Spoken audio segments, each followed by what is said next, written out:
Welcome to Great Talk and Entertainment. I'm your host, KJ, and this is the podcast where we review movies and TV shows from all your favorite superheroes, including Marvel Comics, DC Comics, and much more. Please subscribe to our YouTube channel, Great Talk and Entertainment official channel. Now let's go, baby. Welcome back, everyone. My name is KJ, and I am the host. And as we continue on for the new Disney Plus series of Season 2 of Loki, this is Episode 3 spoiler review. If you have not seen this show, pause this, give me a thumbs up, go watch the series, then come back and check out this spoiler review. Again, y'all been warned, so let's get into it. Episode 3 starts off with the year 1868. Renslayer is meeting up with Miss Minute to meet with He Who Remains. Miss Minutes and Renslayer have this unique dialogue of a conversation of what the plan is. And at first it seems like they're both on the same page and have the same intentions. But we see Miss Minutes kind of not. She's very giving small talk, giving small answers to Renslayer. And Renslayer just seems more determined to get the TVA back into shape with purpose and have it kind of go back to how it was for her.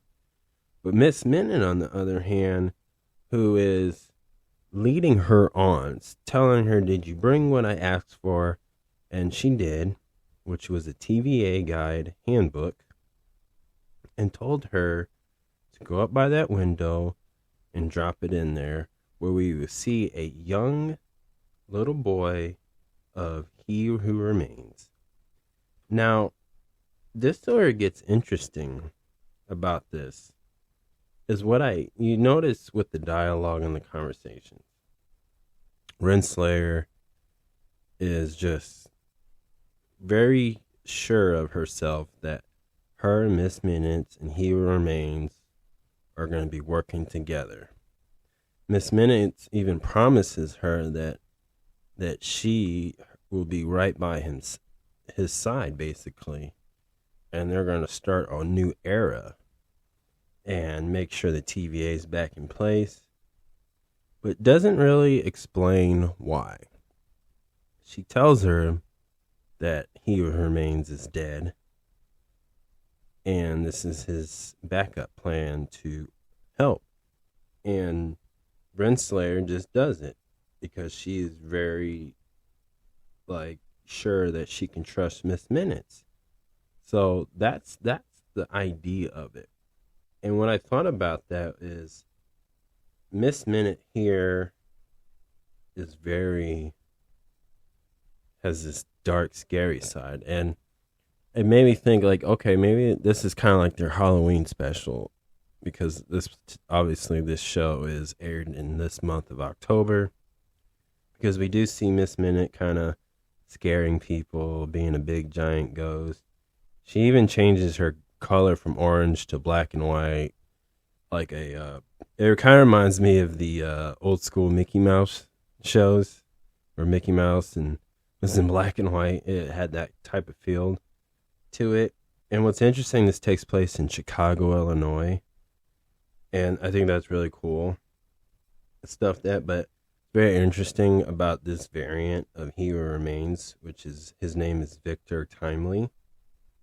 And then the rest of the TVA are scrambling around trying to save the main base because it's still destroying, it's still collapsing. And Loki and Mobius decide, you know what, we need to track Renslayer, because that's, if they can find her, they'll find Miss Minutes, because they have to get this back. And now this is where they go to, I want to say 1893.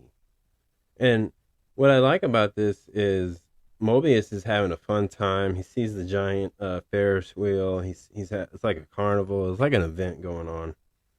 And Loki's so serious. He's, because he knows how dangerous He Who Remains. Mobius doesn't really understand this yet. And we get a little nod and a mention of Thor, Odin, and Blader, because there's this building like a gift shop. I would assume it was a gift shop, I think. Then he's like, man, it's inaccurate. And I like how Mobius goes, wow, I forget that you're one of them, like a god. And, Loki was just more about, like, man, they got this all wrong. Like, this is all we get.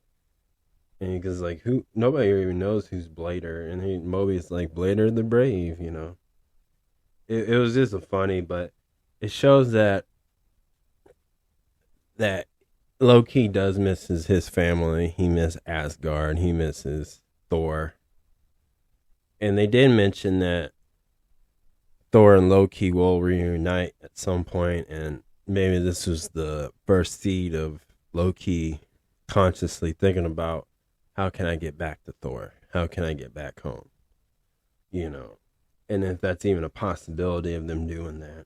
Now, they go to this place, they see a little sign that says Victor Timely.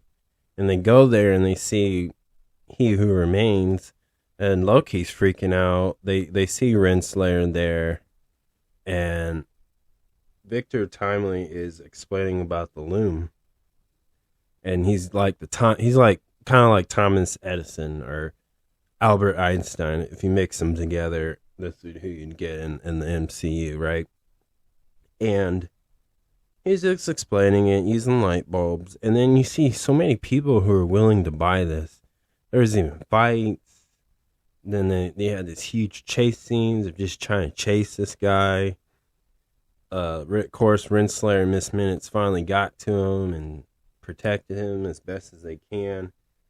And then we come to learn that this variant doesn't actually know what's going on. Like, he is somebody who's not aware. Like, he stutters, he seems innocent, and he doesn't grasp what's going on, and he's not understanding this. He just thinks that what he read in that TVA handbook, that he understands it, and he has a plan.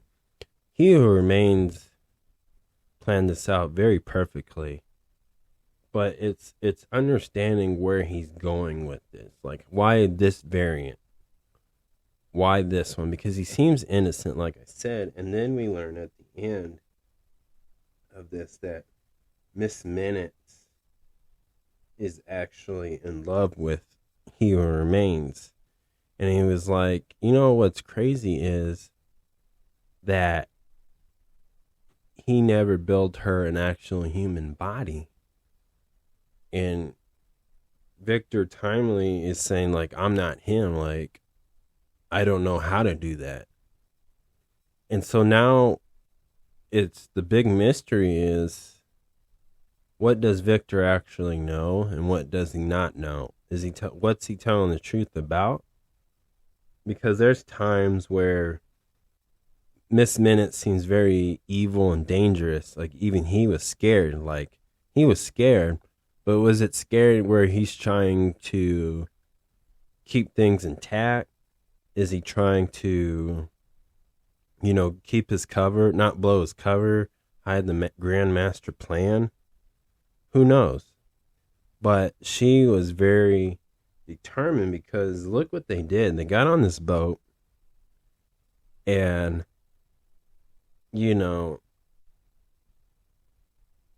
she manipulated him and say, look, she said partner, because Victor was catching feelings for her, and Renslayer led him to believe that she had feelings for him.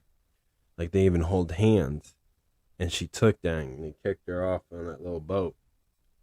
And so it was very, like, unique in the way of, like, how this was going down in the sense of it.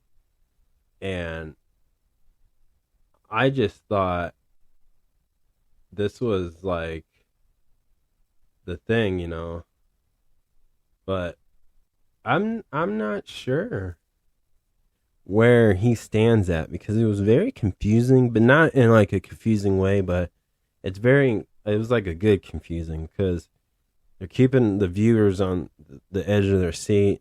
They got them second guessing, because who's the real mastermind? Is it this variant or is it a different variant? Because you got to remember, there's multiple versions of this guy. of Kang the Conqueror. There's just different ones. So why is this one? But they're both in love with him, but it didn't seem like it. So maybe Renslayer, to me, I think, was just in the moment of it. But whatever it was, she came back and she was ready to, vaporize Victor Timely. And she's still in love with him, but she's more in love with He Who Remains. She's in love with the one that she's always been working for. And that's the one that Sylvie stabbed and killed. And in that same scene at the end, Sylvie decides, you know what? She feels like in her heart, this variant is not the one. Like, she thinks he's not that evil. Maybe he is a good guy. Maybe he's one, because you got to remember, He Remains mentioned that there's good and then there's bad, but they never said which one was good and bad. And maybe there is still some good versions of him, the good guy versions of Kang the Conqueror, but it's very slim. And she remembered that. So maybe I think Sylvie decided to keep him alive. For one, they need his DNA to get the TVA to get access to protect the TVA base and shut down what they need to do. And then he knows how to build the loom and use it. Second of all, she knows that if she does this could cause to lose her timeline branch that she's been hiding out, where she's working at McDonald's. So she's very conflicted.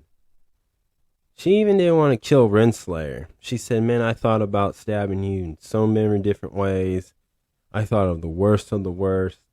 But yet what she does, she kicks Renslayer to the end of time, where you see the dead body of He Who Remains. And this is the one you saw from season 1. And I thought that was really cool that the corpse is rotted. So in TV and movie rules, if you don't see the body, that character's still alive. But if you do see the body, that character is dead. So yes, that character is dead. He Who Remains is actually dead. But now, who's the next variant who's going to take over? And obviously, from Quantumania, we saw Kang the Conqueror, who seems bigger and badder and tougher. Victor Timely, physically, he's not in shape. He's not strong. He couldn't fight. Like, if he tried to fight Captain America, he's going to lose that fight. Here, this version. So far, this variant is not dead. So far, we'll see if another time branch is going to be created, which is very interesting. So let's get into some topics of what could happen and what did I think about this episode. Okay, the first topic is crazy love. So we know Renslayer has feelings for He Who Remains, and Miss Minute definitely has feelings for He Who Remains. So I think that Miss Minute is literally going to get a body, and it's going to be like Ultron type stuff. Because I think that the idea is she can get access back to the TVA some way, somehow. Like, you can't really trap Miss Minute. Like, she's an AI, basically, and she's very intelligent. She knows what to do. And I think she knows the actual plan, and she's going to make sure the plan is in work, basically. And she don't really need nobody. So it's really like, they'll get him in the TVA, and that gives her more access to do what she needs to do and make sure the plan goes into task, basically, and make it work. Now, Renslayer, on the other hand, she is gone rogue, and Mobius is very concerned. They had like a great dialogue and conversation. Just like, they both were calling each other out for going rogue, being a criminal, going against the code, basically. And she always throws it at him that, well, you pick Loki over us, and he's like, well, you pick He Who Remains over the basic rules of the TVA guide. And it's very interesting to see. I think that honestly, she's gonna be the more crazy one. And I was thinking about who would succeed between Renslayer and Miss Minute, and honestly, I think it'd be Renslayer.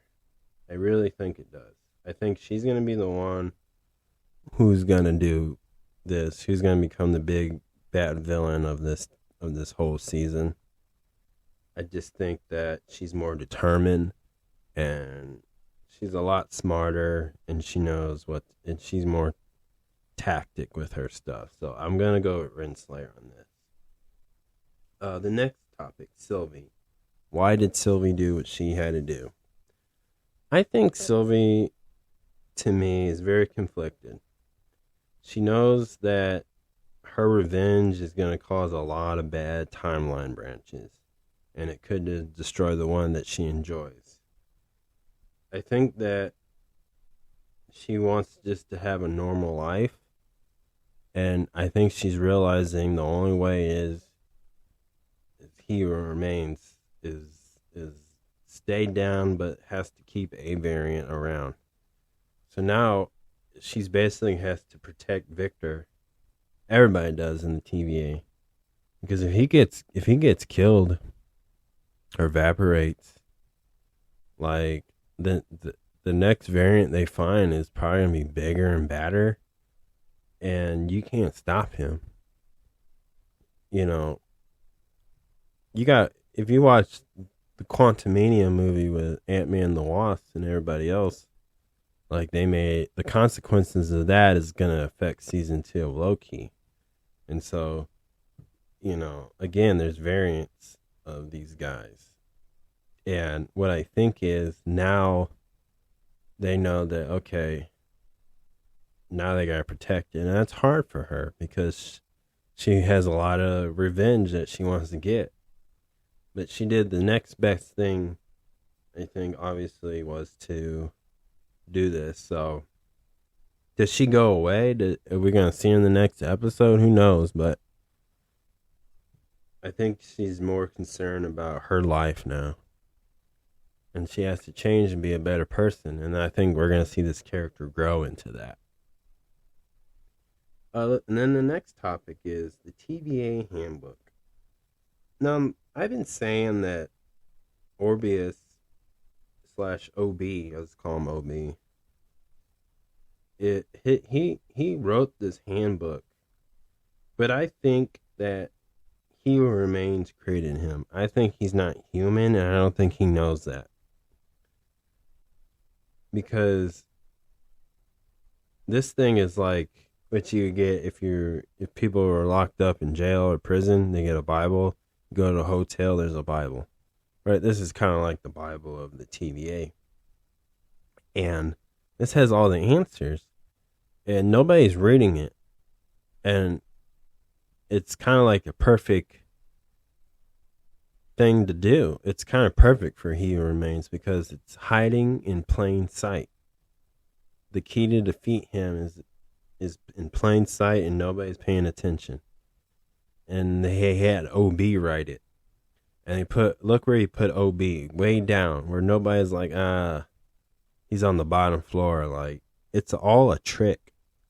And it's all a scheme, and he's hiding it very well. And even Loki has not figured that out, which is quite interesting in that fact of it. And so, I'm just wondering what is going to happen. I tell you what, I think OB is going to turn evil. I think he's going to be the one who's going to make sure He Who Remains. Like, I think he's on the plan too. And I don't think Renslayer realizes that.